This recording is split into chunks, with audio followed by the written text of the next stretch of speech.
Welcome to Women of the Wild, where education and opportunities are key. And friendships are made to last a lifetime.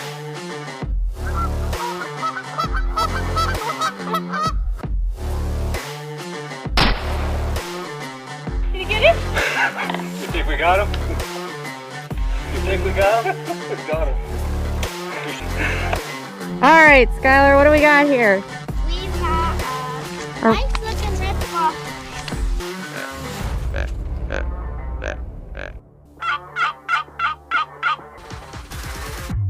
Oh, there she is.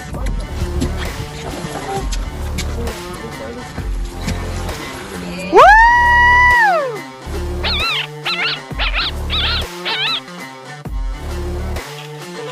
You dropped our great ghost. Give me a hug.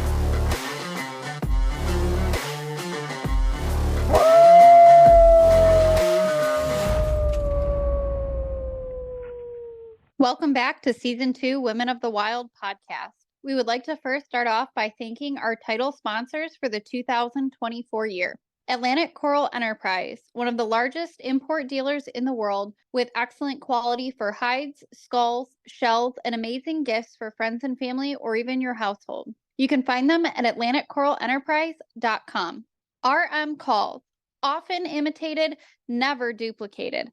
You've blown theirs, now blow ours. American-made duck calls made with high-quality single reed and top-of-the-line materials, fine-tuned by the best turd polisher in the business. Not tooting our own horn, just blowing our own calls. You can find them at rmcustomcalls.com or on Instagram. We also have Rhino Land Safaris, providing exceptional quality with unmatched hospitality and cuisine, offering African safaris, a destination hunt for the avid rifle or bow hunter with some of the best trophy management South Africa has to offer. You can find them at rhinoland.co.za or on Facebook, Instagram. Hey everyone, Andy Lehman here from ACC Crappie Sticks. Just want to let you know about our crappie baits and jig heads. We have a wide selection of the hottest colors and big eye crappie jig heads in the most popular colors and sizes.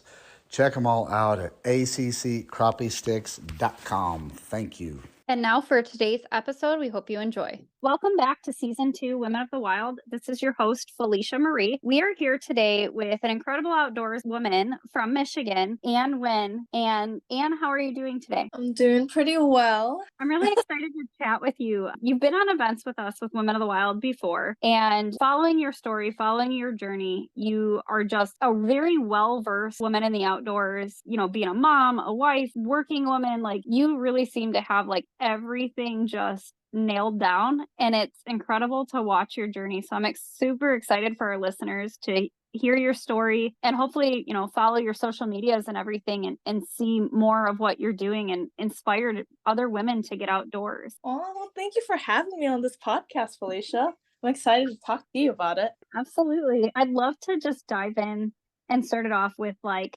who you are as a person, how you grew up, and how you got into the outdoors. All right. We're digging deep into the nitty-gritty of it. Let's see.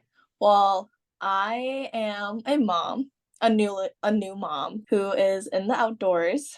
Also a full-time real estate agent. So this is basically what I'm currently doing right now. Rewind back to the path of how I got started in the outdoors. So I grew up in a Vietnamese family that is super, super traditional, anti-guns, anti-hunting. They were never approving of me hunting at all, but it wasn't until I think it was college, in my college year, I finally stepped out of my comfort zone and started to learn about how to hunt. And my whole inspiration of why I started hunting was because back in middle school, I would see like these little boys in my classmate come in with full camo, and they would always tell me how like their father took them out deer hunting and harvesting their food, where it kind of inspired me to like, I don't know, dabble into it later on in life. But it's very intimidating as a kid of like, how are you going to learn how to shoot when your parents don't even allow a gun in the house? And so it didn't take me until college. I had a lot of free time during my lectures in between, and I wasn't the most studious kid. I went to Michigan State University and I hated school. So I would look up the hunting public on YouTube. I would listen to podcasts. I got really inspired by Cameron Hanes specifically. I listened to a lot of Joe Rogan podcasts. And I remember when Cameron Hanes was the guest on Joe Rogan podcast, and he was talking about bow hunting. So this whole entire time I had a idea of, hunting supposed to be surrounded by, strictly gun hunting or rifle hunting. And I never knew that taking an animal with a bow was even an option. And so during that time period, I was gifted a bow by, at the time it was from my ex, which we shall not talk about. But the only good thing about him was that he got me a bow. And so I learned how to shoot on my own. I got bow slapped a lot on my arm. It was pretty brutal because no one in my family nor my friends group hunted. So I would literally follow a bunch of YouTube tutorials and looked like a complete idiot going into like these bow shops and asking people, please help me.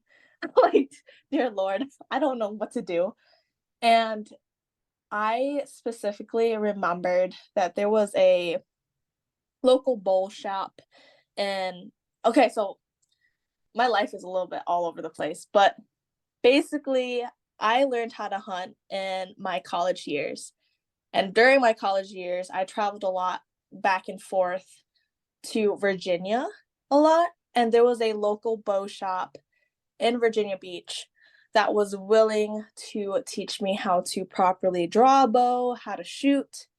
And so I would literally take my bow back and forth from state to state. And let me remember. I believe it was Hunter. Yeah, it was Hunter and Jeff from Ocean East Bait and Tackle Shop in Virginia Beach that genuinely took the time to teach me how to draw a bow. And I told them that I had nobody to teach me, and they were willing to spend hours with me at the bow shop just to teach me how to shoot. And I took that knowledge to MSU, and in between classes, I would stop by a kind of like another archery shop, but also 3D range, and started to learn on my own. I believe my first hunt was a turkey hunt that I had no idea on what I was doing. I looked like an absolute idiot. I pulled up to public hunting grounds, and literally for some reason I just had this idea of hunting to be easy, which is the biggest mistake of all. I thought turkeys were going to be lined up in this this little cut corner of a field. And so as an idiot, I literally got out of my car and probably walked, I'm not even kidding, like 20-30 meters away from my car because I was kind of scared. I wasn't used to going to the woods alone. I was a woman. I had nobody to go with. And so I camped 20 meters away from my car and literally started to call on turkeys. And the fact that my first hunt was a turkey hunt and I heard them gobble back, it was the most exhilarating thing in the world, thinking that maybe today I will be able to shoot a turkey. That was not the case. It took me 2 years to finally shoot a turkey. But yeah, it's just a lot of trial and error. No one necessarily like held my hand and taught me all the ins and outs of, this is where you go to learn how to shoot.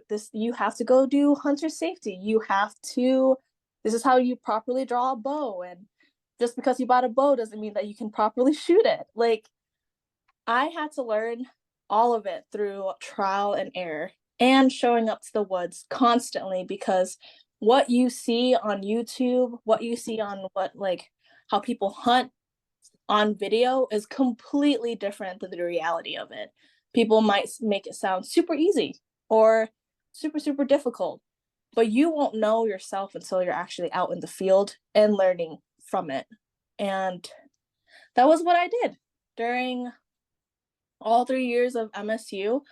I wasn't a partier, I wasn't a drinker, I was a pretty lame kid. All I did was studied and hunted. That's literally all I did all 3 years. And nobody had the same interests, and I was just, I don't know, I was just dabbling in it for all of my time in college. And then fast forward now, it's like I focused on my hobbies, and it was strictly to learn more about how to become a hunter and how to fish and everything. And so during the time at college, that's when you really get to know yourself as a person. And I never was really influenced with like the college life at all.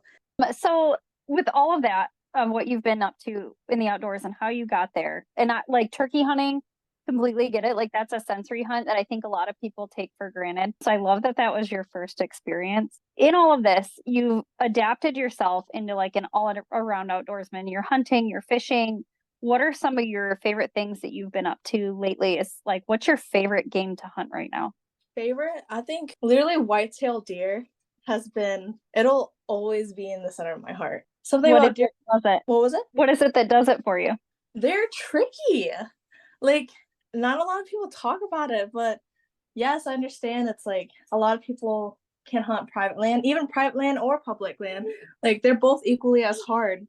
The fact that deer hunting is basically an amplified version of playing chess. That is how I would describe deer hunting. Because let's just say that you've been tracking a buck for all of summer. You see him in velvet, you're literally patterning him out. And the day when bow opener starts, he's gone. His pattern is literally tossed out. It's literally like, no matter how much prep you put into deer hunting, you will always get played. Like, you are what was it called? You are always like the pawn. Like, it's never as easy as people deem it to be. And I think that it's just, you have to get creative, especially if you're hunting on public, on how to pinpoint a deer on their schedule. And I just think it's just special overall, because people always take deer hunting for granted too, because it's just, of course, like everybody deer hunts, a lot of people deer hunt, and it's just I don't know, I genuinely love it, because you will always expect the unexpected from a deer. Like, there's no, okay, well, you follow step 1, so you're gonna see a deer at step 5. That's never the case. They will literally run you out dry, where you could literally be sitting in a tree stand for the whole entire season and only see a buck, your target buck, twice. That's just how it is.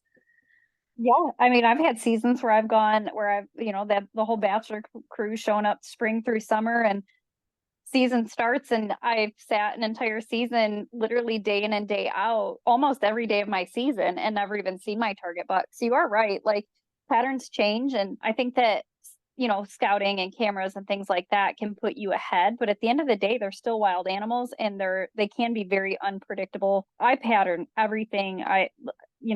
Guiding here in Michigan, I'm just right around the corner from a lot of my fields, and I pattern everything, but there's days where they still stump me. Yeah, it's crazy. It's insane how smart they are. Like, people don't give them enough credit of how smart these animals are, but like, they're pretty darn, they're witty. Yes. Yeah. I've always said that, like, if you've ever underestimated whitetail, wait till you're blown by a doe. Like, that is the surefire sign that, like, you're winded, they heard you, they caught your movement. It's just, you're right on the dot with that, of calling it a chess game, and we're just the pawn, because they will put you in checkmate time and time again. And it's very seldom that as a pawn you get to take the queen, or, Exactly. Like, oh my goodness. And that's why it makes it so addicting, because like, a lot of my family member and friends nowadays, they're like, why are you sitting in a tree for like 8 hours plus? For what? have you seen anything? I'm like, it's not about seeing them. It's about the chance of being able to see them and Yeah. giving, like, being able to actually shoot at them. That's like a bonus right there. Yeah, I think a lot of people lose sight when they look at hunters as like we're just out there to kill things. But in the full reality of it is it's this escape and appreciation for the outdoors and learning, like you're always learning. It doesn't matter how experienced you are, you're always learning about that animal, about the environment, and I think that that's what like is that true testament of an outdoorsman is Mhm. what their takeaway is. Like sure there's people that hunt that are in it just for the kill, but I would say a vast majority of outdoorsmen, they just enjoy the outdoors. They love the challenge, and I think that's becoming a more apparent thing nowadays with outdoors men and women is like we just have an appreciation and a love for the outdoors. And most of us are animal lovers, which is kind of funny because a lot of people think that like we're these heinous people that are just out there to kill things. And it's really not the case at all. Right? And it's just like, I feel like, I guess this kind of relates to why I hunted really hardcore in college too. So stress and depression, I feel like, a lot of people their outlet is to be with other people or to, be party goers, and that's completely okay. I'm not looking down at that at all.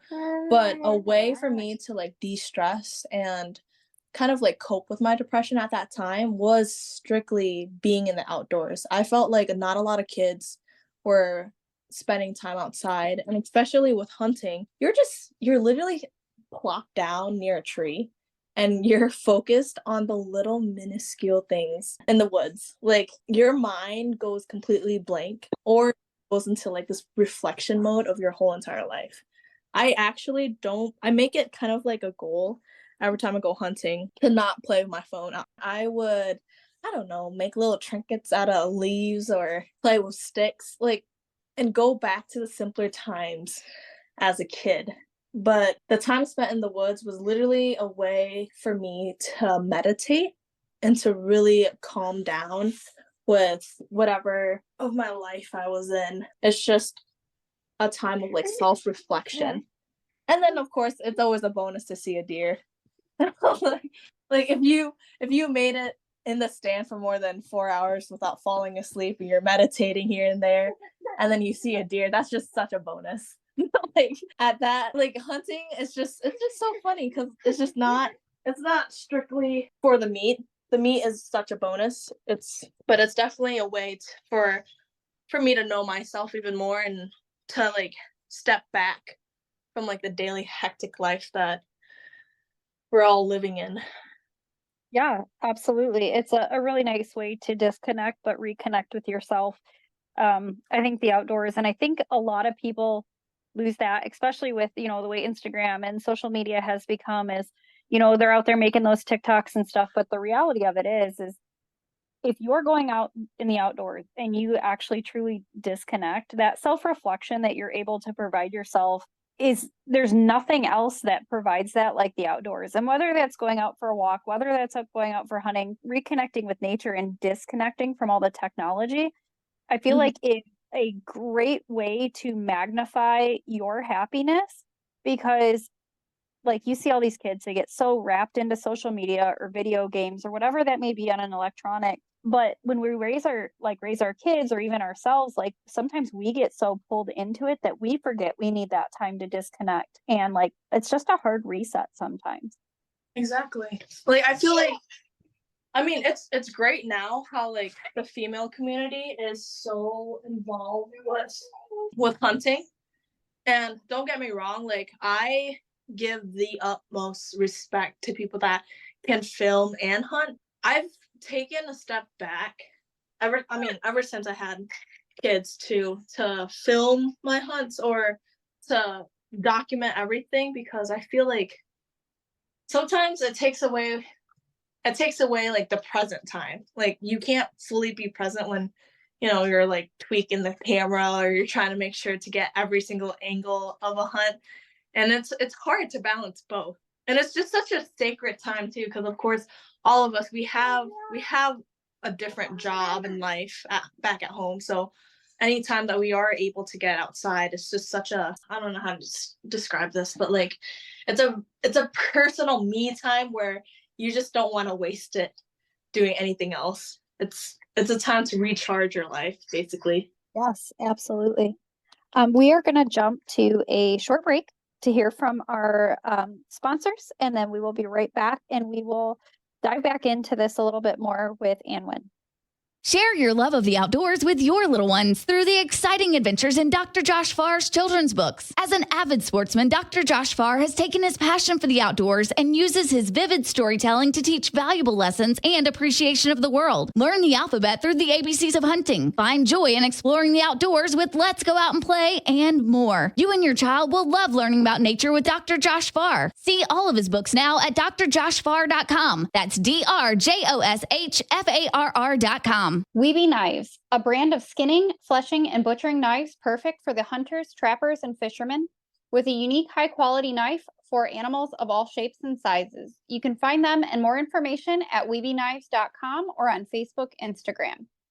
Stonehouse Digital Consulting. Elevate your small business with Stonehouse's expert marketing solutions. Ignite your online presence and thrive with a tailored strategy to drive your growth. You can find them and more information at stonehousedigitalconsulting.com or on Facebook, Instagram, or LinkedIn.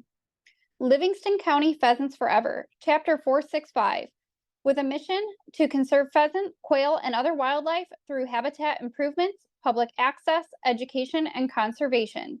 You can contribute by joining the meetings on the first Thursday of every month at 7 p.m. at the Howell American Legion Hall on the corner of M59 and Grand River. For more information and to get involved, you can find them at pf465.com or on Facebook, Instagram. Dreamcatcher Charters, a Michigan-based guide service for walleye, sturgeon, and duck hunting, with a passion that drives their success, sharing the phenomenal Michigan waterways with everyone. You can find them on Facebook, Instagram. Feather Moon Outdoors, offering calls made from select materials. Every pot is fine-tuned in the house using the highest quality materials available. Also offering diaphragm, slate, glass, grunt calls, and more.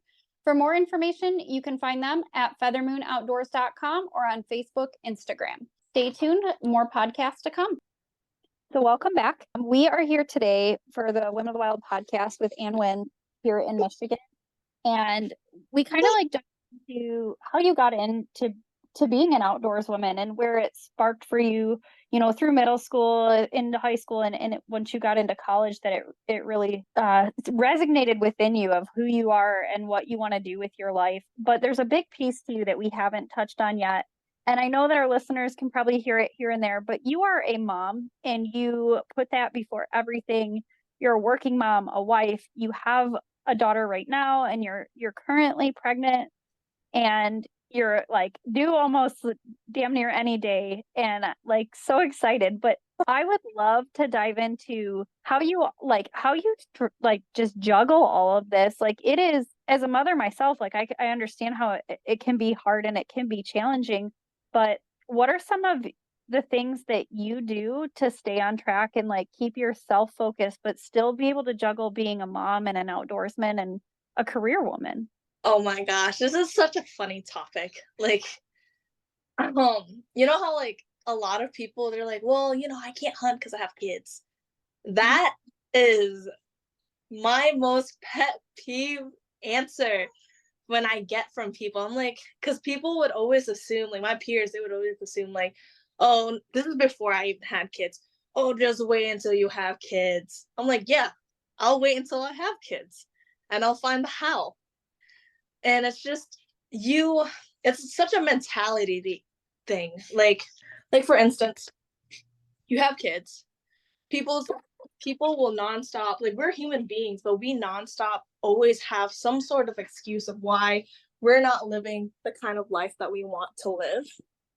And that was such a huge pet peeve of me. Like just hearing other people say, no, you know, I'm too busy because of work, or I'm too busy because of kids, or just wait until you have kids and you can't do this. I'm like, why is our society so focused on the can't instead of the can? And so first off, I had kids. I was pregnant with my firstborn B, and we did everything under the sun, from noodling to hunting to traveling from Alaska, fishing for sockeye, and even after she was born, I literally strapped her on my back and still casted. I was still able to hunt. We took turns. It's such a great bonus for me to have my husband, because luckily he's an outdoorsman too. We actually met on a deer hunt, and that's why we were able to make it work. Where sometimes the weather is so crappy where I could just be stuck in the car taking care of the kids for a little bit, and we would take turns flipping and flopping in the stand. So with kids, it's just the matter of you being creative enough to find how you can incorporate them in your hobbies. Like, yes, I know hunting. I've done it by myself for quite some time, and then I met my husband, and we've done it together. But now having kids, we would try to incorporate them with every deer hunt, every fishing trip. Like, it's not easy. I'm not going to sugarcoat that it is easy, but it definitely makes you grow as a person, as a parent, and also for your kids to grow in the outdoors. It gives them a chance to actually and experience life, compared to, handing them an iPad or technology nowadays where kids are always cooped up. And recently we took B out to Washington to catch pink salmon. It was quite a journey. Every hour or 2 hours, and it became to every 20 minutes, she would scream. She would cry. And I would literally bounce her on my backpack while I was casting in Seattle to try to catch a pink salmon. We really try to make it work. And it's not as easy as people make it to be on social media. It's tiring, it's hard, but you just kind of got to suck it up. And this deals with work as well. I used to work as a restaurant manager, and I wanted to have some sort of career field that was kind of more remote, work from home, still be able to take care of the kids, or still have the option to take care of the kids while being able to work. Because of course, like with all these trips, you would have to find a way to fund them. And I would love to be a stay-at-home mom, but like, I am so determined to travel and to experience all these hunts and fishing trips where I'm like, okay, well, we got to figure out another way. And that was how I became a real estate agent and completely changed my career field, did a 360 flip, am able to take care of the kids and still be able to travel and fund for future trips. And I'm like, the way that I'm describing it, it's not for everyone. I'm not gonna lie, it is hard. It is definitely hard. I've had times where I'm just questioning, like, I'm juggling so much on my own part, where I feel like, is this even the right move?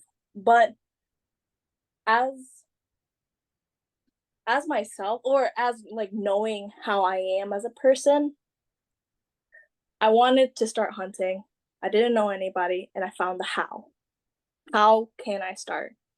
And then now, fast forward with kids, with a career, I try to find how can I continue to hunt, so I won't lose track of like who I am as a person, because it's so easy nowadays for moms to get stressed out, to take care of the kids. It's a lot of work.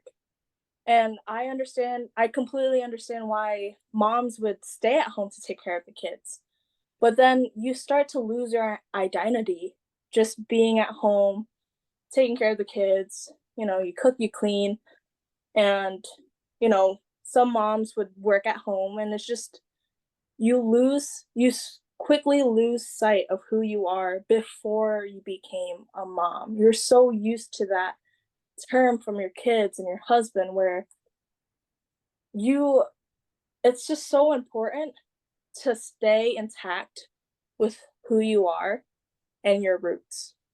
And because you can't just be living life where you're just like, I can't do this because I have kids. I can't do this because of work. Like, the possibilities are endless if you just put in that effort, put yourself in a spot that is uncomfortable, because eventually over time you're going to be comfortable. That's how you grow as a person. And like, I am a huge introvert, but now I chose a career field that I have to be an extrovert, and I grew confidence off of it. Same with hunting. I was scared. I was so scared to walk into the woods alone, and as a woman and not knowing anybody. I didn't know how to properly use a firearm, and do you know how intimidating it was to walk into a store and be like, "Hey, I don't know how to buy a gun. I don't know how to take these safety classes. I don't know anybody that can teach me how to shoot a gun. Can you help?" The fact that you're reaching out your hand and asking for help is just such a huge step on growing as a person. And that's what I would love to stress for a lot of people, because yeah, I post things on social media, and a lot of other women, they would post things on social media making it seem like it's easy. No, this is hard.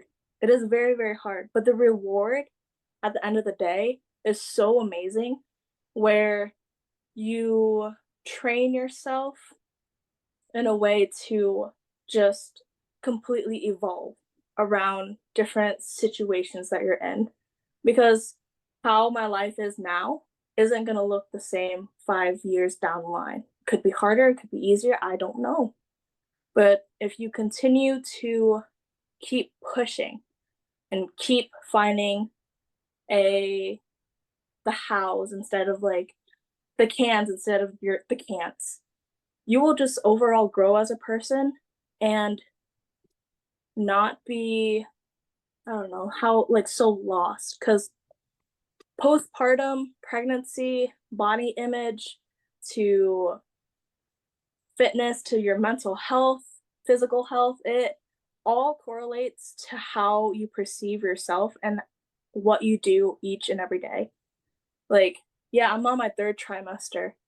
Yes, I'm almost due for a baby, like in now or 2, 3, but it's just, I'm still making my way to the gym. I'm still working out. My body is changing where I feel so uncomfortable that it is changing. But the fact that I still show up for myself is enough for me to keep on pushing. Yeah, So and yeah, I think it's a really big thing to stress. I mean, my kids are grown and old, but it's, I don't want to say grown and old, but mine are 10 and 14 now. And when I had mine, it was very almost taboo to bring your kids out hunting with you. But I was a single mom, and the only way for me to take my kids, or to only go hunting still, was to take my kids. So you just, like you said, you find the how. I think what you're doing, yes, it's hard, but it is so inspirational. It's showing other women that you can still do this. You can still go fishing. You can still travel. You can still do these things even with children. And I think that it's also raising a next generation of kids who are going to have a whole different value and respect for the outdoors, but also as a family entity. Like, you see a lot of these kids who are super disrespectful to their parents and just, ill-willed, and, these bullies and everything like that. But I think that the outdoorsmen that you create, or women that you're creating when you take your kids and you immerse them in the outdoors, they gain this whole new respect. And I want to commend you for that, because it is easier to just not. But you are 1,000% right that you will lose your identity by giving up who you are. And if the outdoors is a big part of your life, just because you're introducing new family members does not mean that you have to give it up. You might have to tweak it, and you might have to work a little bit harder. But like you said, where there's a will, there's a way, and you just have to find that will within you of what you want to do. And seeing women like yourself, like Rebecca Garris, these women that are out there getting their kids out, getting them involved, I think that you guys don't get enough applaud for what you're raising, because these little boys and these little girls, that women who are outdoors women, immerse their families in this experience are creating our next generation of conservation. And we are one generation away from losing it all. So to me, the preservation within our hunting community that is happening as mothers involving their children, I absolutely commend you on what you're doing. And I love that you talk about it. Like, I love that you do things and you showcase the fact that you are taking your daughter with you, that you're, putting her in a pack and you're just making it happen. But I think that it's also amazing of you to express the truth and reality behind that. I know before we started recording, we talked about transparency and how you're a very transparent person and super relatable, because I'm the same way. Like, if I can give you the honest truth and I don't have to skew your expectations, great. But by telling people, like, it's not easy, it is hard, but if you want to do it, do it. And I think that it's important for people to know, like, it's not all Facebook and Instagram smiles. It's not the highlight reel. It's hard, and you're going to have to take multiple breaks, but there's a way to do it. And I think that it also builds a really nice entity within your own family, right? Like, your kids are going to respect you on a whole different level. I think it helps build patience. Yeah. And there's just a lot of little pieces to that puzzle that make that whole picture actually showcase at the end of the day. Exactly. And I feel like also, like, when you take your kids outdoors at a young age, for parents that, are really into the outdoors, you can't expect your kid to, like, when they grow up, they're going to love it. But it definitely gives them an option to experience what it's like being outside. And I feel like biologically, we humans are built to be outside. Like, we're supposed to be inside all the time, dealing with technology. And then also, it's like, it's a family bonding activity that the kids can look back at when they get older. I mean, as long as you don't have the expectation that the kids are gonna, like, absolutely love it as much as you do, and you're just opening up a gate for them to experience it, it's definitely no harm, no foul to take them out fishing and hunting and, to experience all this and to harvest their own food, to basically educate them where food comes from and to not take it for granted in a way too. Yes, absolutely. I mean, my children, getting them in the outdoors at a very, very young age, like what you're doing now, that was just the way of life. But now that they're older, and that's something too, as moms, as they start to adapt, as they start to evolve as doing things in the outdoors, like, they have to know, like, one of my biggest rules is, like, I'll never make you stay, I'll never make you go. And I have that rule for many aspects in my life, but, like, I've had to last minute cancel a hunt because it's absolutely miserably disgusting outside, and my kids, didn't have the right gear for it, or just woke up that morning in a mood and didn't want to go. I don't make them. If they don't want to go, we just don't go. If they want to go, I'm all for it. Let's go. It's going to be the best experience possible. But I always, if children are involved, whether they're my own or someone else's that I'm mentoring, I have this rule that when a kid is done, I will do one push of, like, let's try to stick it out. And if they are just absolutely miserable, the hunt's done. I don't care if we've been out there 20 minutes, an hour. The biggest thing that I fear introducing children in the outdoors is to scar them from an experience. So if they're like bitterly cold or rainy, drizzly, whatever that may be, I will do my absolute best to accommodate. But I don't ever want to skew a child's perception of the outdoors. That I know that it's built some incredible outdoors men and women that, like, they have those stories that, like, no, I'm this badass now because my dad, like, we stuck it out. I refuse to do that to a kid. To an extent. I actually have a really funny story about my 14-year-old this year. We went on a pheasant hunt. And one of my very good friends, Stump from RM Custom Calls, he told me this story once, and it resonated with me, about a little boy who forgot his gloves. And this past season, I did a youth pheasant hunt, and my son was involved, and I was there as a mentor. And I asked him 3 times that morning. It was bitter cold out. I asked him 3 times, did you grab your coat? Did you grab your hat? Did you get your gloves? And I told him, if not, grab one of mine out of the hunting closet. And he swore up and down he grabbed them. Well, when we were leaving, I saw that he did not grab them. And I left them at home. So I made him go hunt without it. and he was, I mean, freezing cold, high winds, like it was crummy weather. I was dressed for it and it was still cold. Mm-hmm. But my son, because I've adapted him in that sense, he had such a point to prove with me that he was tough enough that he, without gloves, without a good coat, he stuck that entire hunt out, and he was like, I mean, he was hurting, like he was cold. He pushed through it, and I like offered to hold his gun. I offered him my gloves at one point in time because as a mom, you start to feel bad. Yeah. After the hunt was over, I praised him. I told him how proud of him I was. And I remember telling my mom that same night, like I called, she was asking like how many birds he got. And I said, he never pulled the trigger. And my dad was like, well, why not? I said, he was too cold. And I felt this sense that like, you know, like you should have brought the coat, you should have brought the gloves. And I was like, no, because what does that teach them? Like at some point they do have to learn the hard way. But when they're very, very young, I do cater hunts. But as a teenager, now it's that bullheaded where you have to teach them a lesson. And you know, everybody's parenting styles are different.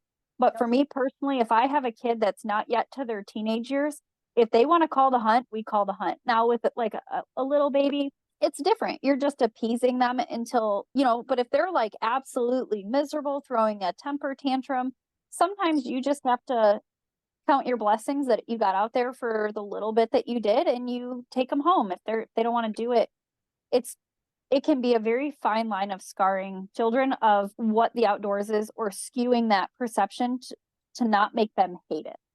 Exactly. Like I can't recall how many times we've stepped into the woods or water and only fished or hunted for only 30 minutes before we had to turn back around because she was just not having it. And I think a lot of people don't realize that. Like they think that you're just out there, you know, crushing it for hours and hours. And sometimes, you know, especially when you get these greenies to hunting or fishing on social media, it's like, how dare you do that to your kid? And it's like, you don't realize the back end of this, that we might have tried to go out there 3-4 different times throughout the course of a day or two. And yeah, while I had a couple successes, like the biggest success is the fact that we spent time together as a family. Exactly. Yeah. And it's just, I don't know, people are so quick to assume that we're like evil, I guess, to bring out our kids. How dare you bring your kid outside? Well, first, I'm sorry that I'm building their immunity. That's one. And then two, it's like we know our kids so well enough that if the weather is to be extreme, we don't take them out. We tried, but it's just like I've had times when, what was it, during white fishing, like recently, we had very, very cold weather. And of course, it was just me and my husband that had to take care of her. No grandparents was able to watch her. And so we still wanted to go white fishing. We didn't want to miss our chance and our opportunity. So what had happened? We both went out there, and one of us was taking turns holding the baby in the car while the other one was fishing. And it's just how it is. You make it work, but it's not the most ideal way to fish and hunt, but you're still able to get out there, I'd say. Yeah, I mean, there's, like you said, it's finding that will to do it and accommodating the fact that there's children involved. And if it's nicer weather or, you know, great conditions, awesome, you can go do it together as a family. But I think that it's important to share those little tips of like, this is how we get around it, that if this is something you really want to do, you just might have to tweak it a little bit and make it work for your family. Exactly. And I don't know, I like even now there's some friends and family that, I mean, they have kids and I just see them all just cooped up in the house, so I'm like, what are you doing? Like, I physically cannot stand being cooped up in the house. Like, I can't do it. Where I prioritize being outside with my kid, and you just gotta bear with it. Like, shoot, like your mental state is just deteriorating if it's always inside. Yes. And I think that's something that's often overlooked and overrated is I think a lot of like, look at seasonal depression, for instance, right? You have so many women, or so many humans, not even just women. You have so many people that get cooped up in the outdoors because it's wintertime.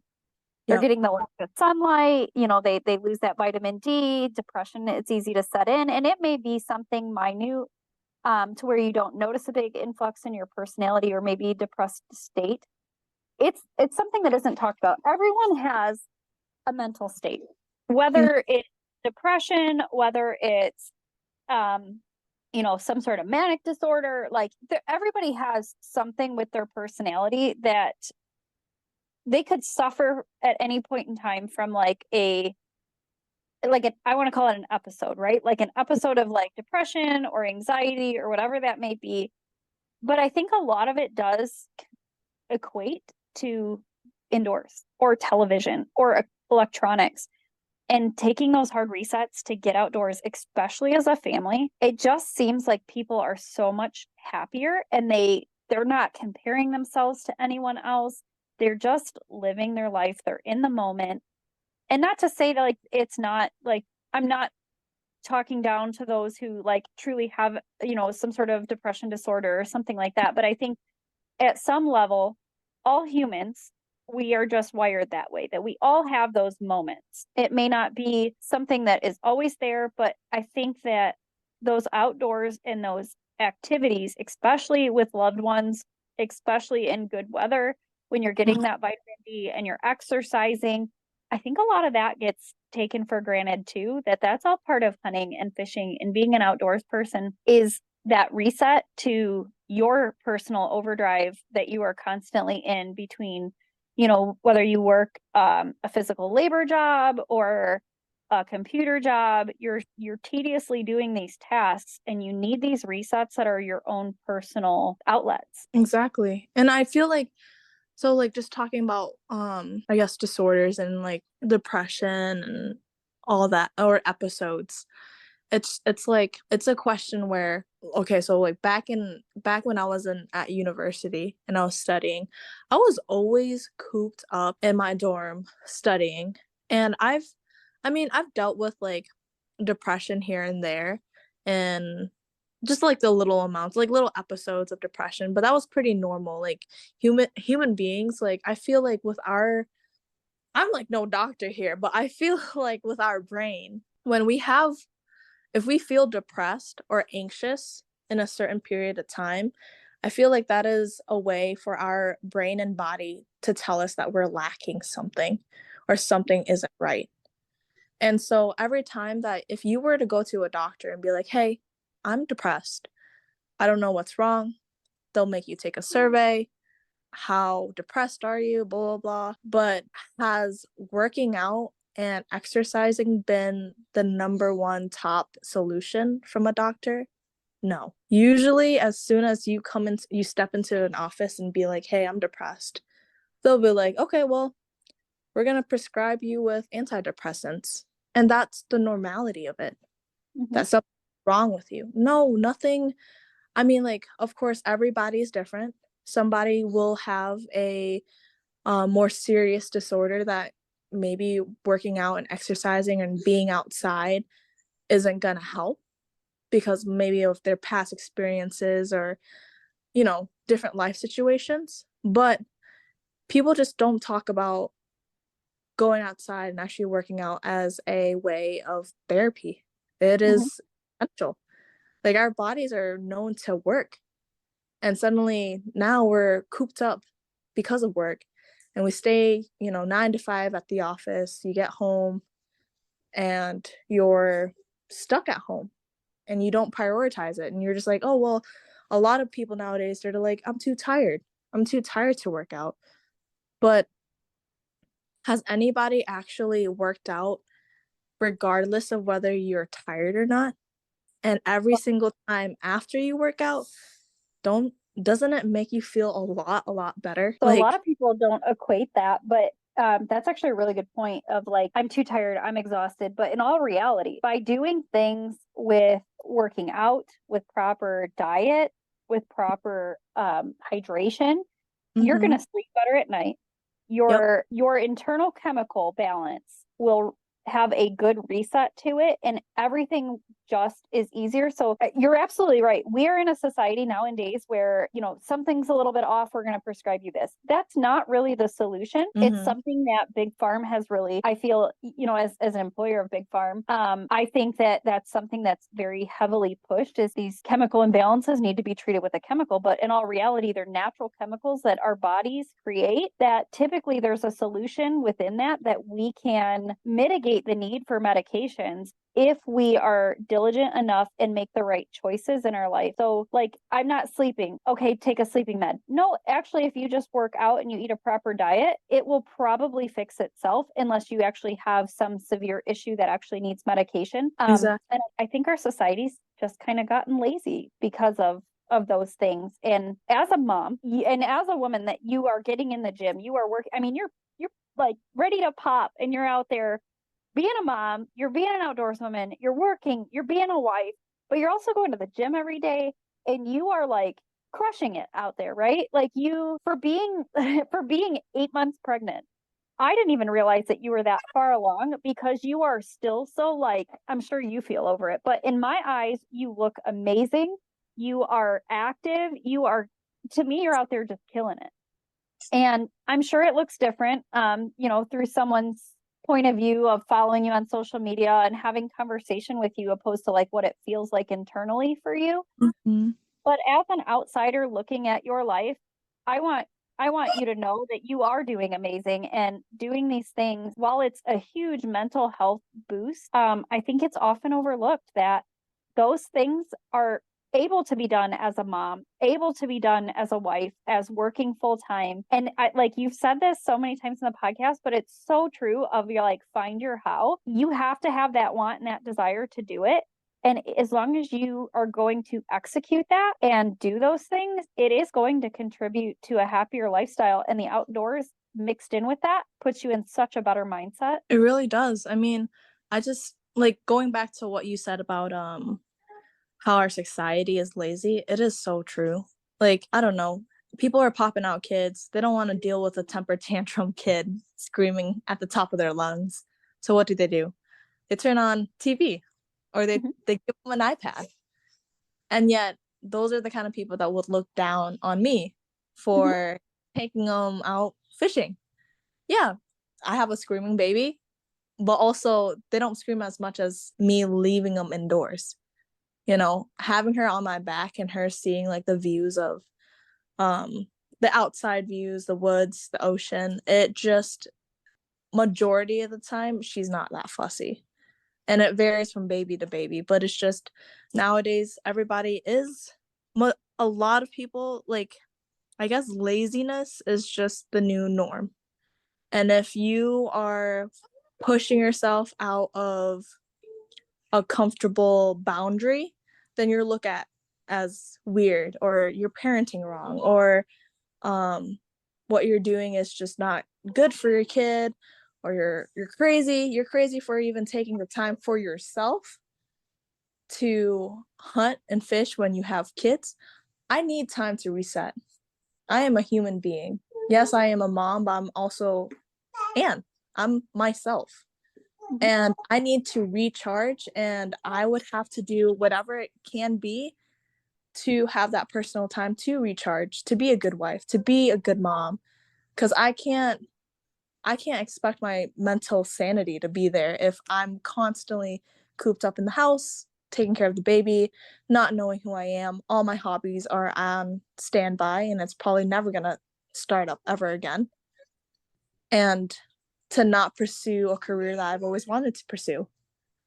Yeah, and it's kind of like, when you get on an airplane and they do their whole like safety lowdown of like, in the event of this, like, you need to make sure that you put your mask on first. Yep. It is that in its all integrity, right? Like, you have to be able to take care of yourself to take care of everyone else.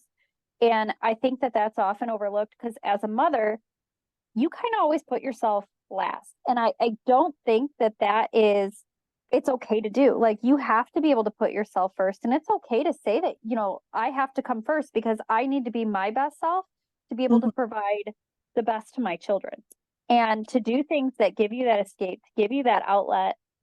it's making you a better mother. It's making you, like you said, a better wife. It's going to make you a better employee. Like maybe, I mean, most of us are still dreaming of being outdoors when we go to work, but it does. It sets you in a better mind state to just be a better person. Mm-hmm. And I think as a whole, sometimes as especially mothers, I think sometimes we lose ourselves in being a mom so much that we lose our identities. And I think that it's very, very important to share like this journey that you're on. The fact that you're sharing, you know, that you and your husband are doing these things, that you're bringing your daughter, that you're pregnant and you're going to be bringing this next child out with you guys. Like it's so important, in my opinion, to showcase that. I am really bad at that. I actually have gotten a lot of naysayers for this of like, oh, you're a mom, but you never have pictures with your kids.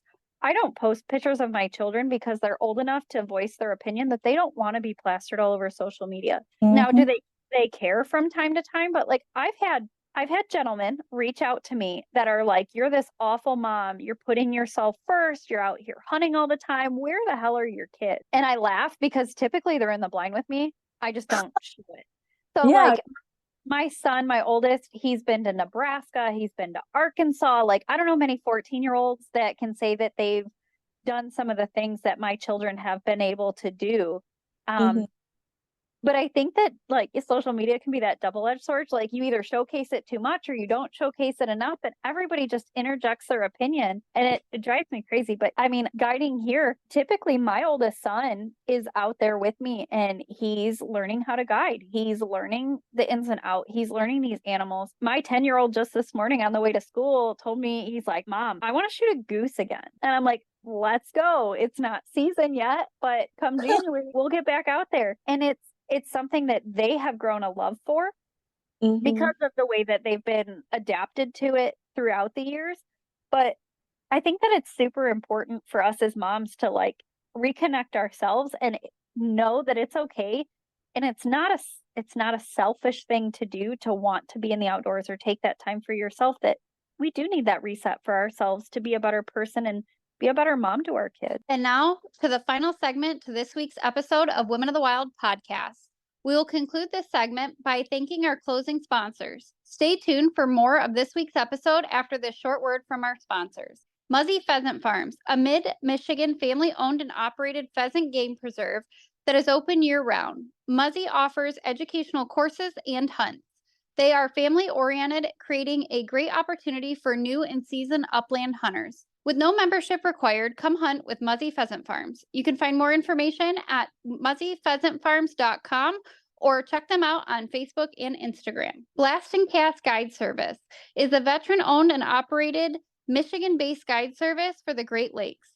With decades of experience of fishing and waterfowl, they ensure a safe and enjoyable trip every time. You can check them out at blastandcastguideservice.com or on Facebook and Instagram. Ultimate Veteran Adventures. UVA offers outdoor therapy, recreation, and camaraderie through hunting and fishing adventures around the country for veterans, active duty military, Gold Star families, and first responders. You can find them at Ultimate Veteran Adventures. You can find them at ultimateveteranadventures.com or on Facebook and Instagram. Sawmill Creek Bait and Lures, a husband and wife owned and operated company, the home of the C4, one of the best trapping canine lures on the market. You can find them at sawmillcreekbaitandlures.com or on Facebook and Instagram. Wicked 7 Outdoors, a Southwest Texas outfitter guide service with an exceptional care and quality of backcountry mountain hunts for free-range aoudad. Also offering high fence and low fence exotics, come immerse yourself in the outdoor experience. You can find Wicked 7 Outdoors on Facebook and Instagram.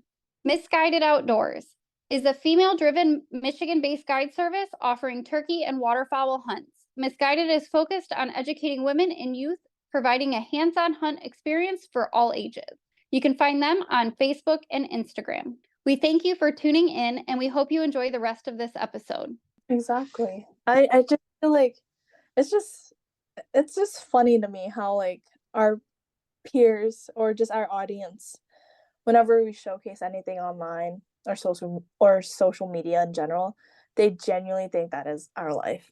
That is, like just because I don't take pictures of my kid, I left the kid back at home. Like, it's just so easy for other people to assume, because I feel like it's easy for them to assume because they're in a situation where they feel like they can't do it.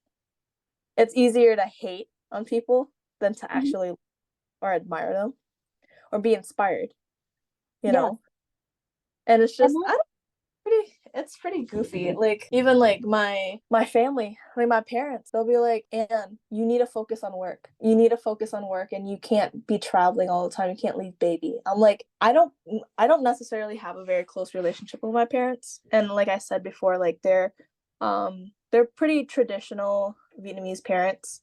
So for them to see their daughter to be a mom, literally super, super pregnant, have a kid, and juggling work, and to see me travel, I always try to make it a goal to travel every month, even if it's as short as like 3 days out of the state. And it's because, like, you guys don't really see that I am incorporating my kid. I take her flights. At the age of like 4 or 5 months, she was in Alabama. She's finally saw the ocean for the first time. Like, it's just so easy for people to assume. And just hearing it from my own parents, like, they're like, well, you need to focus on work. You also don't see that behind everything, I'm busting my ass for like 18 hours, like constantly on certain days, like working where I would have to take care of the baby while I'm at work. But nobody talks about it, you know?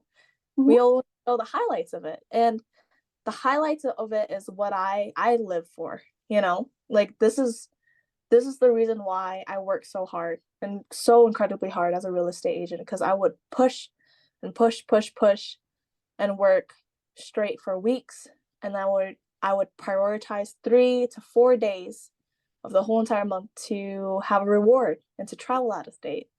But even every single day that I work my butt off, I still set a time for my family, for myself. If it's working out in the gym for like an hour, to taking my family out to fishing or walking along the banks of Lake Michigan, it's just a priority. Once it's a priority, you really, it's like your non-negotiables. There you go.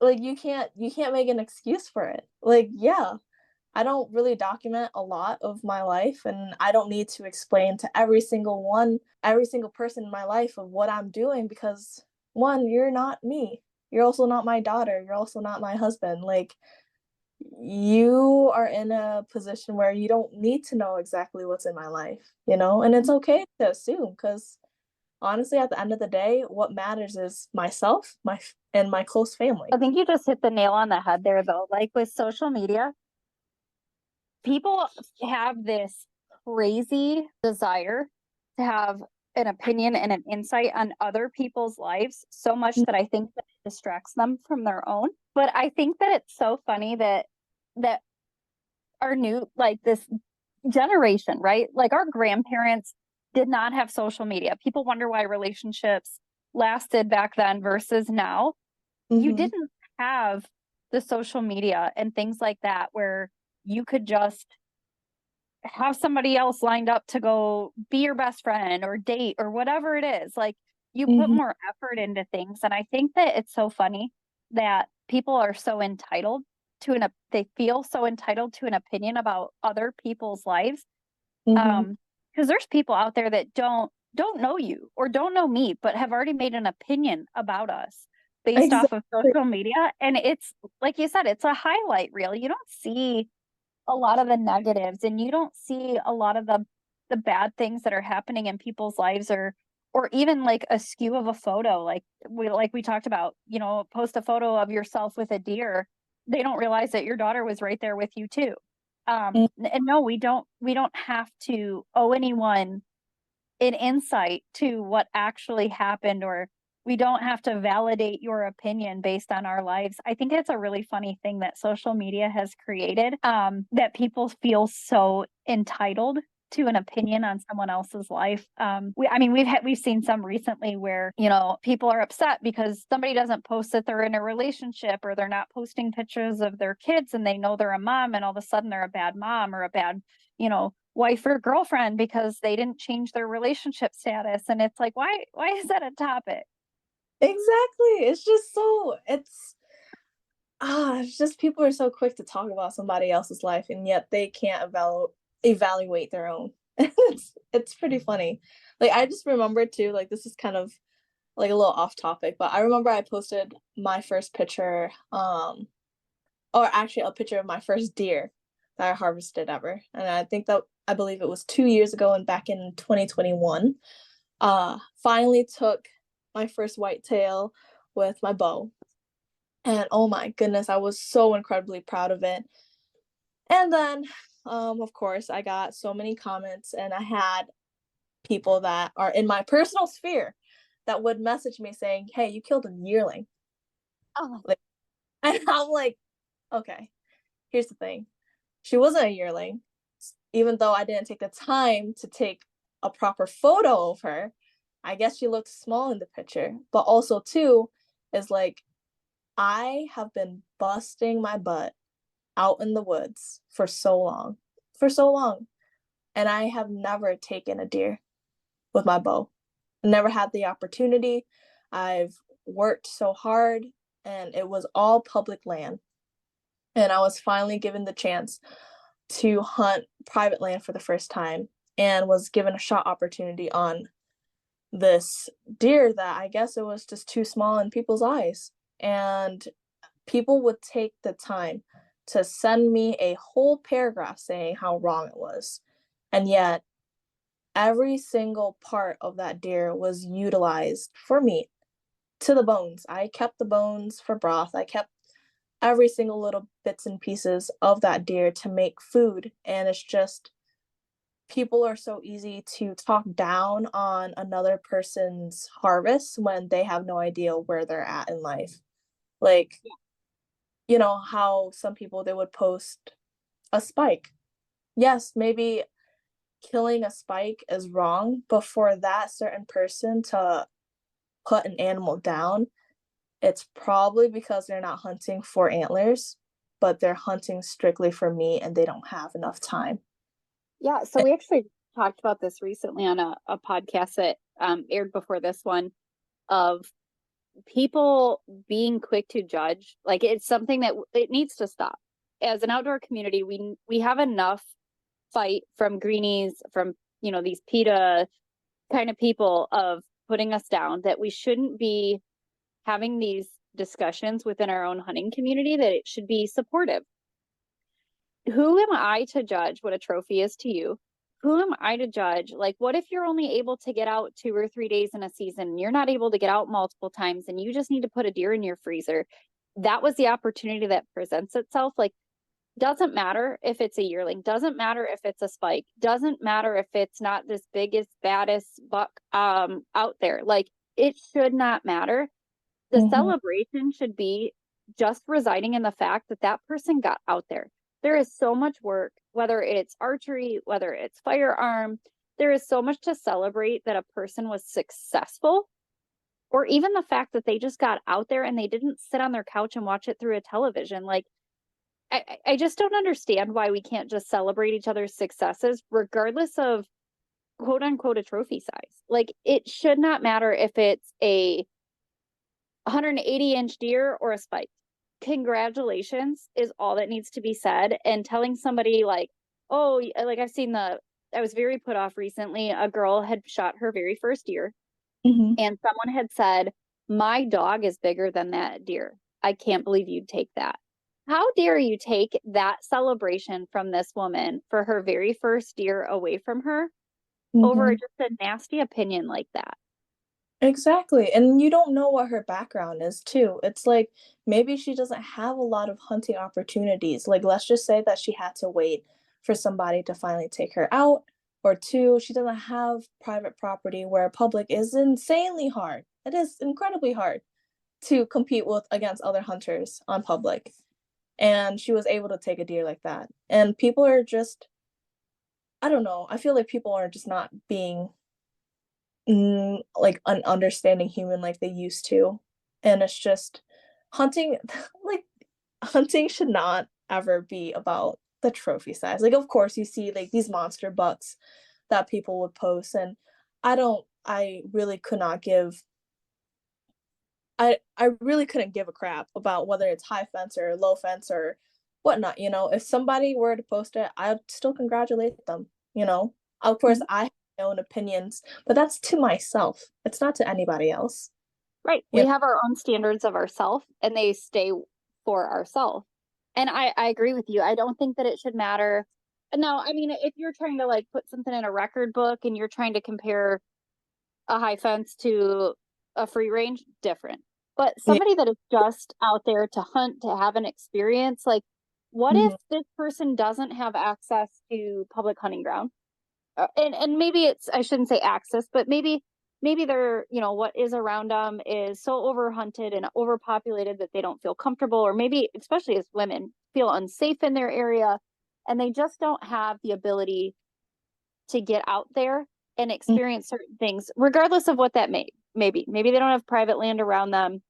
Maybe they live in an area where, public land is really far, but then they choose to go on, like, say, a high fence and they shoot something and it's not what everyone wants it to be.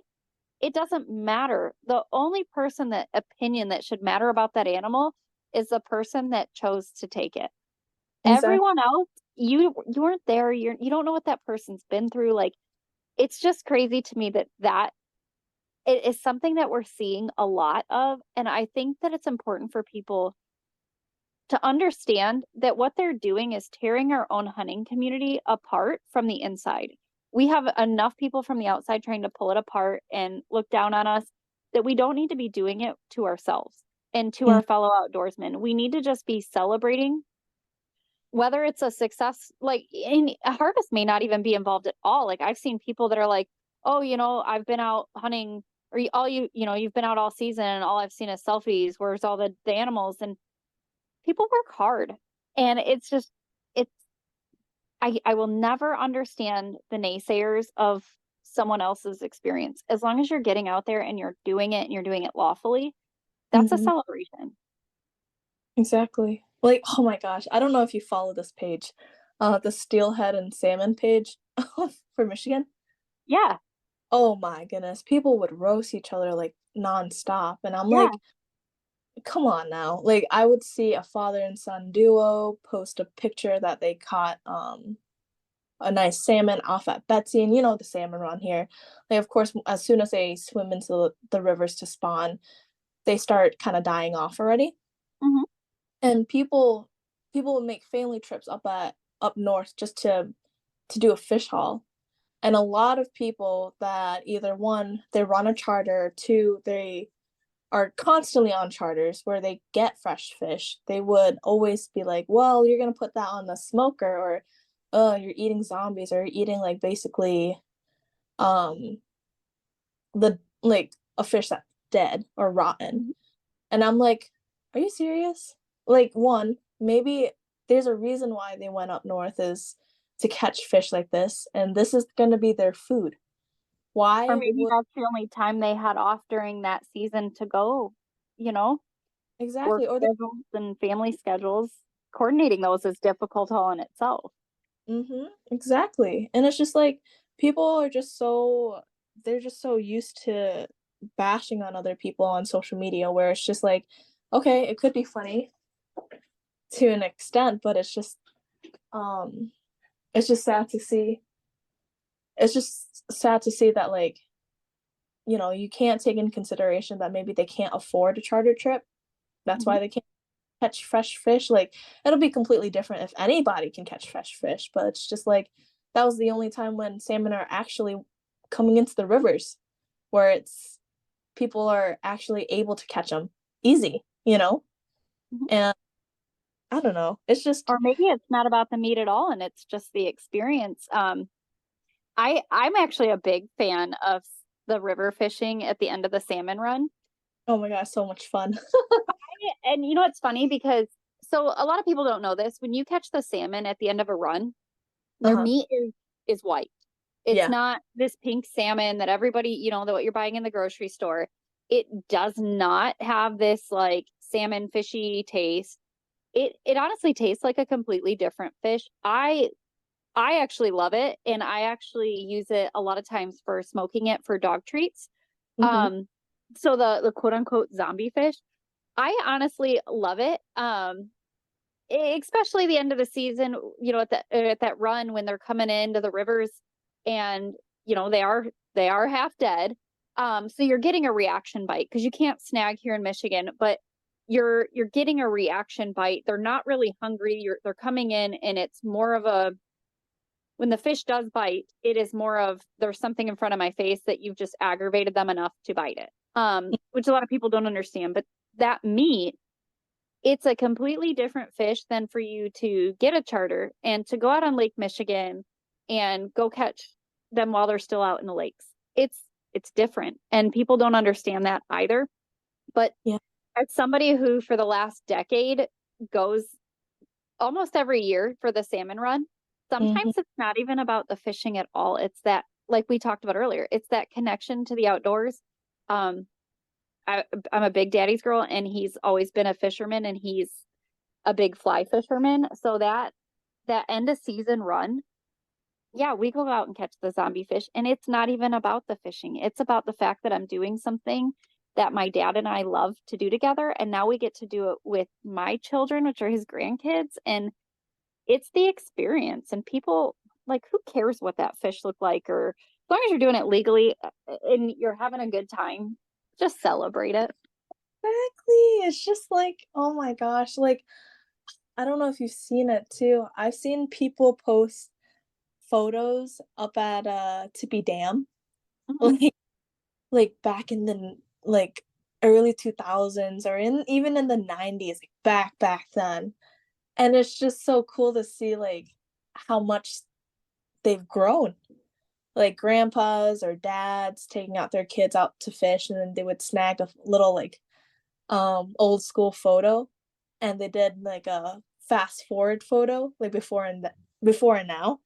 And I think that is so amazing just to see how much history and how much it's like a family tradition that place has been, you know? It's not about the fish. It's really not about the fish. Like whenever You just make me feel so old. oh, it's just I love it. I love it. Like I definitely have to snag a little photo of the whole family of once my second kid comes out, and start doing it every year. And Yes. just grow off, and it's gonna be like a bittersweet moment. But I think it's just so special because they can look back at it and be like, oh my god, mom and dad used to drag us out here with little mini waders, or like they would like wear them on our backpacks just catching salmon. And it's Yeah. just I don't know. It's ah if I would say like hunting and fishing is always about the wild game aspect of it, then I would be really BSing everybody. Like it's not. It's the experience. Like how many times can you say that a hunt went absolutely great and you guys got nothing at all, and it all boils down to the company that you're with. Like all 100%. the ends, all the like how many times you were laughing, just the history of it, the whole like I can't like just camping. It's camping with people that you love. And even though you end up not getting a deer or not getting fish, like if you're with the right company, oh my gosh. Some of We my best hunts don't involve a harvest. yeah. Yeah. And that's Yeah. how it is. And I think that just goes to show of the type of outdoors person that you are, or, that people are, of what they take away or what they're contributing. Like, you do these waterfowl hunts, right? And, the weather is a huge factor. The migration's a huge factor. You can do one of these hunts and not see a single bird all morning, but you Mhm. can go out there and have an absolute blast based off of who's in the blind with you, the camaraderie that you had, the fun, the laughs. Like, it doesn't always have to be a successful harvest for it to be an awesome hunt. And it's what you're willing to take in from that experience, what you're willing to absorb that experience as. If you're showing up and you're like dead set that, you know, I want to kill my limit today, you're missing the whole point of like experiencing it as an experience.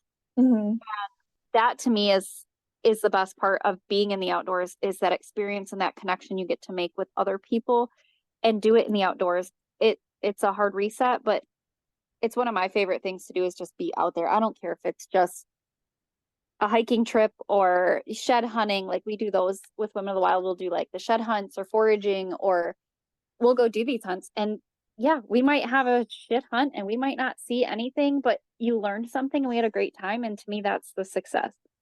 Exactly. Oh my gosh. You want to hear something funny? Yes. Oh, I think it was 3 years ago. I'm not gonna name names, of course, for this story. But I went on a turkey group hunt, and one of the ladies thought it was I guess she got, I wouldn't say she's privileged, but she's used to hunting high fence, which is nothing wrong, okay? But I guess when she signed up for this turkey hunt, she thought it was a high fence hunt, or somewhat like guaranteed. And so this turkey hunt lasted 3 days. And all 3 days, it was so incredibly brutal. We were trekking in the woods for, I'm not even kidding, like 8 miles a day. Like my feet was just, it was exhausted. We ran out of water. We were really trying, the guide was really helping us get and score our first turkey. And this third girl, she was getting so mad that we couldn't get close enough to the turkeys and that she was walking through the woods, where I was like, she was putting up this whole mood swing to all of us, the guides, me and this other girl. Like she was giving us attitude. It was a total of 4 girls, actually, not 3. 4 girls. And she was giving a attitude, saying like, you know, I might just fly back to Texas because I thought this hunt was guaranteed, blah blah blah. I remembered, like, she was just like crapping on our day. I turned around, I'm like, I'm sorry, should I take you to a butterball farm to shoot? And she just looked at me like, oh my god, how dare you say that? Like come on, dude. I'm busting my butt for 8 miles just to see these little, we're like tracking these turkeys. They're literally getting up and running away from us. We're crawling on our knees. We had ticks all over our bodies. I'm busting a sweat, dehydrated. I'm dying. Like, oh my goodness. And this whole time she was just complaining about how she couldn't get a turkey. Like the turkey was just not there for her to shoot. And I'm like, dude, I'm laughing so hard right now because we're all dying. Even the guides were dying. And it's just such a fun camaraderie that we're putting so much effort for these darn birds to play us like this. And it's not even like the bird. At that point, I didn't care whether I get a bird or not. It's just funny how we're trying to approach them and they're literally miles out within seconds. And this girl, this whole time, she was threatening us that she's going to Texas, and I told her that, and she was just like flabbergasted. Like, you are flabbergasted that I told you to shoot one at a butterball farm? Like, is that what you want? Like, I just could not. And she, oh well, long story short, she ended up packing her bags and going home to Texas anyways. but yeah, it was just funny just to see her reaction, because that was the first time, actually, yeah, one of my first times meeting somebody who was just not into the hunt itself. They were into more of a bird, and I'm like, what? Like, oh, unfortunately, that happens a lot. So for our listeners who are like tuning in, that if you're going on a hunt, you can't expect anything as a guarantee. Even if it's a high fence, it's still not a guarantee. There's a lot of things that factor into that. And we do see that from time to time. For the most part, we have an awesome set of women that come out that know that we can't predict the weather. We can't, like, you can do your best, but Mother Nature will always win. They're wild animals. You can't ever guarantee a harvest. You can't, whether you're fishing, whether you're hunting, nothing is ever a guarantee. But I think that having that positive attitude, like you said, and having the expectation that it's a possibility, but it's not what that is about. Like, getting out there and experiencing it and being with that group, like a lot of these women's hunts, to me, I would rather go and know that I learned something and meet a whole new group of girls and have an awesome time than have a shit time and kill a whole bunch of birds. Exactly. Like, And it's not in the company you're in. It's just not as exhilarating. Like, I don't know. Okay, like with pheasant hunts too. I love pheasant hunting, okay? I think it is a blast when you're in a tight pinch. But I remember I traveled out to South Dakota, and this whole time I thought these pheasants were wild. I thought they were absolutely wild. And I was just mind blown when one of the girls was like, "Yeah, we planted them this morning." I'm like, "What do you mean you planted them this morning?" And she was like, "Yeah, like the black special pheasant. I was the one responsible for planting it." I'm like, "Huh? You're telling me these are wild?" And of course, there are wild pheasants out in South Dakota, but it's just, I don't know. It's just people hunting comes in such a variety of different types of styles, and if you come into a mindset that you're going to guarantee to get something, you're not going to have a blast. Like, come on. Like, it's just common sense. You're telling me that you're going with a guide that can get you the most guarantee out of like a hunt. They will help you. They're called a guide because they're trying to guide you as much as possible. But Mother Nature and the weather and the animal itself, they have a mind of their own. Yeah. And people are just like, I understand, like, you get really upset if you're going through this whole hunt and you don't harvest anything. But if you have that mentality for every single hunt or fishing trip that you go into, well, shoot, I don't know. You should question yourself as an outdoorsman at that point, because it's going to be really, really boring and you're going to be really, really disappointed a lot of the time. Or just the fact that, cool, great. You like, okay, so what about these events or trips? It doesn't have to be an event. Maybe you set it up privately and went and you go and you get this amazing trophy and you get to hang it on your wall. But that's all you have to show for it. I would rather bring the memories home and the friendships home than what I'm going to hang on my wall or a heavy pile of birds. Like, is it a great time? Is it exciting when you get to shoot, the biggest buck or you hit your limit? Is it exciting? Absolutely. But it's definitely not a necessity, and it definitely should not be an expectation. I think that that's a really big false hope that social media, again, massively skews, is people think that every time out is, your limit, whether it's this, 160, 180 class deer, that everything's trophy quality. Like, that's not real life. And yes, some people have the blessings and the opportunities to maybe have that on their private lands or have the access to land to have that type of management, which is awesome. But like, the expectations for guides, we're allowed to have shit days too. And I think that that's often overlooked, especially with like these events, that whether it's women putting it on, whether it's men's groups putting it on, whether it's buddy hunts and you're going out with guides, people are so quick to be like, "Oh, well, you only got, 4 birds today." And it's like, yeah, but I had an awesome time and we, made snacks in the blind and we learned about each other and we just had an absolute hoot. I know Megan, Lockwood, Holly, and I and my son, we went to Nebraska recently and it was a private hunt. Like, I had won it.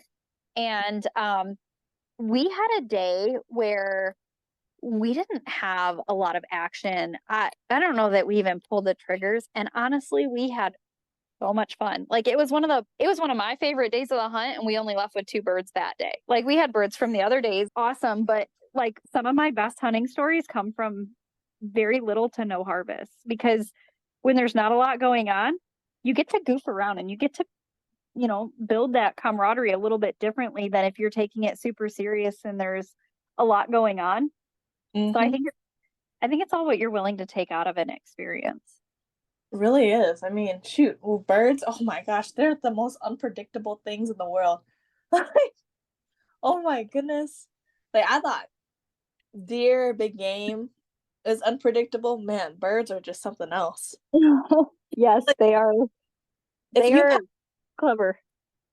They are. They're so clever. It is wild just to see those guides work them in, and the moment when you think that they're gonna come into you, they just swerve right out. I'm like, what? They're more like, well, and like the blind etiquette, right? Like a lot of people, when we do like these first time hunters, we explain to them that like you need to keep your heads down, that they can see the whites of your eyes.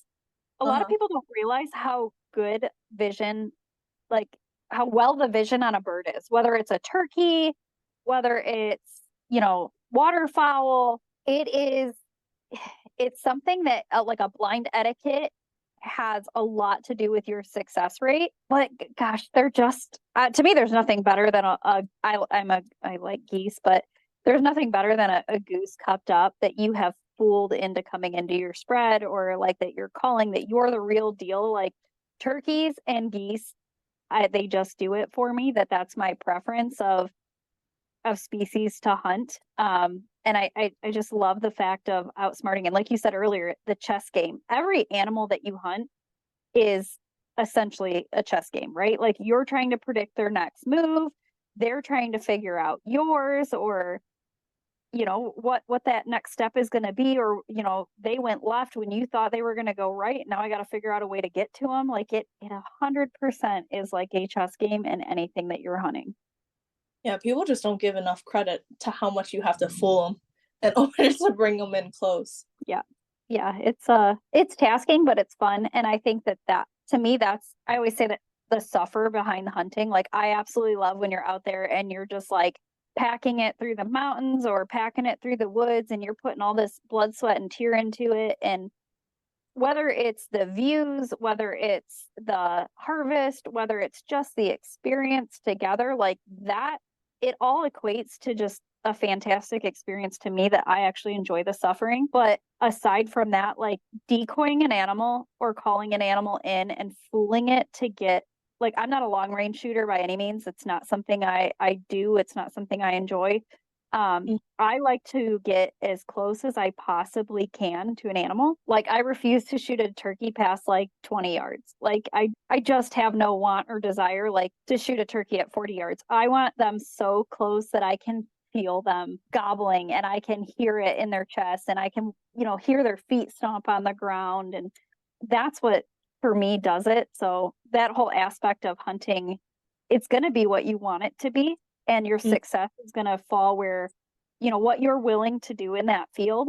But I think that it's so, I don't know, it's just funny to me that those animals are often thought of like these stupid animals, and we're just out there shooting them. And really, there's, like you said, there's a lot of work that goes into it.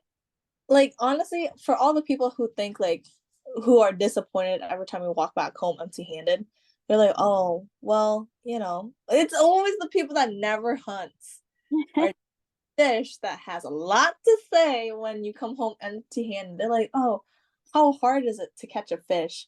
Or how difficult is it to shoot a bird, like a stupid bird? Well, you know what? You should be out in the field at like 4 a.m. to set up and then sit and try to work them in. And let me know how it goes. If you get one bird, then I give props. I will give you all the credit in the world.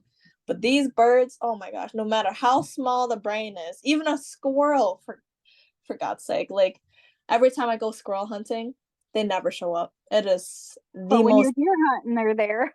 Oh my gosh, that's why I'm like always tempted to bring my 22 while I'm deer hunting. I'm like, man, either one, I'm gonna bust a deer or bust a squirrel. I don't know. These squirrels always show up during deer hunt. And then the day when I'm like, okay, you know what? I'm sick of deer. these deers are they're literally going for my run. I gotta take a break from them. I'm gonna go squirrel hunting. That's the day when you're just gonna see one squirrel out of the 4 hours that you put it into the woods. That's And why I like bow hunting for deer. oh yeah, Because then yeah. you don't have to worry about the legalities of what caliber you have out there with you, and you can just keep a field tip with you, and when you see those squirrels, you can just peg them. Oh my gosh, it's crazy how close they are. They come like, oh man. And it's always it's always like the fattest squirrel in the woods that would just like show up in front of you and it starts to like call. And I'm like, dude, what the heck are you doing? Or try to come in I've had them like climb up into my tree stand with me. Oh my gosh, yeah, when they climb up all the way and then you see their little like hands. Like, That come little on. tail out of the corner of your eye and they start like chattering at you. Like are you serious? And sometimes I mean I've thought about it. All the animals that I kill, I'll eat. Mm-hmm. Just like even if they are a nuisance, I will still consider eating them. But like with squirrels, man, there's been times when I'm out in the deer blind and I see them so close where I'm like, if I were to shoot them with my broadhead, I feel like all the meat is ruined. Yeah, that's why I keep field tips with me for the squirrels and stuff like that. But I mean, quite honestly, depending on the broadhead you're using, it probably won't do that bad of damage depending on your shot placement. But Yeah. and squirrels are one of my favorite eating. Like my squirrel dumplings is my son's favorite meal that I cook. So I'm always for putting squirrels in the freezer and having them. But it's funny that you're like anytime you're out, you're deer hunting, they're everywhere. You go out squirrel hunting and you can't find them. And it can be like the later that day. Like you can go out deer hunting that morning and you see nothing but squirrels. So you go switch it up and you go out squirrel hunting and all you see is deer and you don't see a squirrel.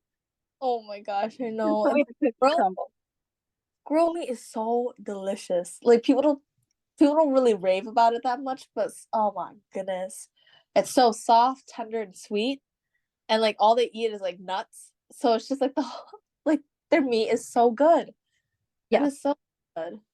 Yeah, and a lot of people look at squirrel as like this varmint that they don't want to eat. They call them like a tree rat. And I'm like, you have no idea what you're missing out on. Squirrel is fantastic eating. And it's awesome. I don't know if you've seen like our cookbook and everything, but that's our whole mission for that is to be able to put that kind of material out there to open the spectrum of what people are willing to hunt and like consume, because most of these outdoors women, that's what they want, is they want to be able to participate in a hunt and something that they can consume. So to be able to put and publish something out there like that, to give people an avenue of, yes, you can eat this and here's a great way to cook it. Because you can have it and not know how to cook it and you can make squirrel taste awful. Just like any other, whether it's store-bought meat or wild game, it is easy to screw something up if you cook it wrong.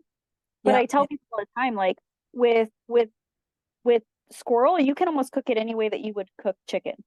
With venison, you can cook it any way that you would cook beef. Like you just have to have that mindset of what you're cooking and doing it right. And a lot of people will have it cook for them poorly, and then it deters them from either wanting to manage and hunt that species or try it again. And I always say, like, come have it in my house because we don't eat store-bought meat. We only eat wild game. So as somebody that for almost 2 decades now is strictly wild game, I promise you I'll cook it in a way that you'll eat it. Whether it's frog legs, whether it's squirrel, like doesn't matter. There's a way to cook anything. Like we have a girl on staff who her fiance actually made like a pulled groundhog sandwich. My goodness. And I was like, man, I've never even thought of eating a groundhog. Like I myself have never eaten a groundhog. And I was like, now I want to hunt one just because I want to try it. You know, so out of all the wild game that I've tried, and Felicia, I mean, like the day that you bow fished out in Florida, oh my God, tell me if there's any good recipes for a pleco. That was, I think, out of all the wild game that I've had, even like the weirdest things, like I don't know. I've eaten everything that I've killed, but I think it was the pleco where I can't. Oh shoot, I cannot cook around it at all. I have never eaten one, but I'm sure I can find you a recipe to make it edible. And it might just be the way, like, you have to soak something or marinate it, or maybe certain ingredients just don't mix well with a meat. Like, people don't equate that kind of experience into wild game cooking, that is something as simple as a seasoning can throw the taste of a meat off. Yeah, yeah. It's So that's one I haven't tried. I'm gonna have to look into that one for you.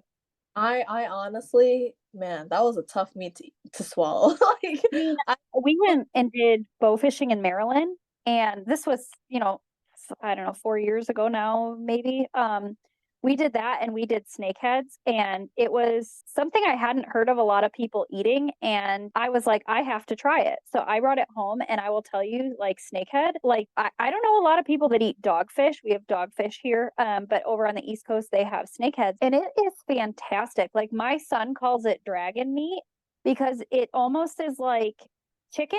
Like, it's not a fish texture. It's more of like a chicken texture, but he knows it's fish, so he calls it dragon meat. So we make them, and we make like little fried nuggets out of it. But like, that's one of those fish that it's often overlooked to consume because people relate them to like a sucker, and they think that they're nasty eating. I no, they're so snakeheads and dogfish, it's a pretty common fish in like Asian cuisine. And so like I guess those are really like prized fish. Even going down in Florida, I remember my husband was like, "Oh my God, look at this snakehead! Like it would taste so good on the pan fry." I'm like, "What?" Like I don't know. Like people can't knock it before they try it. They have to try it first. I always And say try it twice before you make a decision of what you think of that meat, because you could have it one time and it could be cooked improperly. So I always say try something twice before you say you don't like it or won't eat it. exactly. But also like whoever I invite over to my house, I would always tell them because a majority of my friends they don't eat wild game, they don't hunt or anything. I'm like, hey, every time you go over to my house and I cook, just don't ask what it is, just eat it. And Yeah, usually they don't even know what it is, but they'll eat it and they'll love it. Like, and hey, it's funny because I remember being in college, and there was a girl that I was in college with that would not eat venison. Like, she just would not eat it. Well, but she would eat beef. So I'm a big meat eater. So I would have jerky. So this one time I decided to just kind of test the theory. And I uh-huh. put my jerky in like a Jack Link's bag, and it was venison jerky. And she ate Ah! it, and she was just mowing it down. And she's like, "This is the best jerky. Which one is this?" She's like, "We just ate this last week, and it did not taste like this." And I told her, I said, you know, that's venison, right? And she's like, she couldn't get to a trash can fast enough to spit it out. And I'm like, are you kidding me? You just ate half a bag. Don't waste it. Like, you just, people are visual eaters, and like they're emotional eaters, that sometimes that association is more what chokes them up than anything. Oh my gosh. I just ah, it's it's no different of us killing the animal and then processing ourselves than you buying it store bought. Like, come on. Like, I have family members that will, like, to this day, will not eat wild game. And I don't force my lifestyle on anyone. So I do, like, if my grandma comes over, I will cook store-bought meat for her, but everything else will be wild game. But I will make her something special because I value that that's not the way of life that she wants to live. That's not what, like, she supports me entirely. mhm. Love to hear the adventures that we go on and everything. She supports Women of the Wild. She loves our photos and she watches our YouTube videos, but it's just not her thing. And to me, that's okay too. And I support that. So I do cater, depending, but when it's something in a situation where I think somebody's just being bullheaded, I have no problem uh, expressing my opinion that I think that they just need to get out of their head and they would actually like it. And I've actually turned some people who thought they would never want to hunt or eat wild game onto it by having them consume it. Yeah. Like they can't. I don't know. I understand it's kind of weird if they're trying a certain animal that they've never tried before. Like I kind of understand, like it is kind of scary, you know. But like, I remember I made this like burger, and I made like probably like 8 burgers at a time, and I wrapped it in tinfoil, made it look extra nice. It was like tasty venison burger, and I left it on the table. And my dad, he is so against hunting, and he's like, "And you're so cruel for killing these animals." I'm like, I harvest them for meat, but like you're buying store-bought meat where the animal was like penned up for its whole life. Like I don't know. But he never came around hunting. He never accepted it. He never wanted to try wild game. Super against it. And I cooked up this huge batch of hamburgers for my friends to come over and to eat. And I saw that 8 burgers, 2 of them were gone.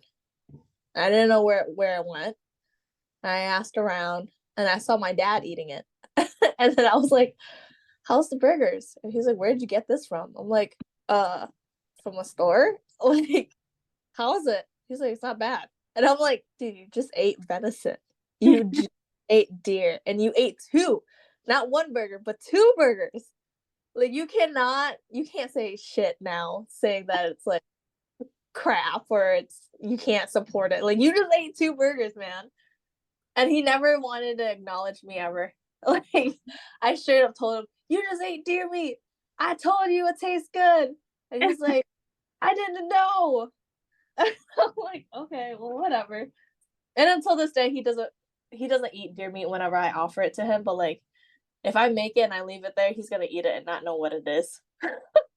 That's funny. Well, that's like my dad, he always he wouldn't go goose hunting. He's like, "I don't like the way they taste. There's no reason for me to shoot one." So I told him one year we were down in West Virginia and we were hunting, and I said, "I'm gonna bring goose and I'm gonna cook it, and I think you're gonna like it." And he's like, I'll try it.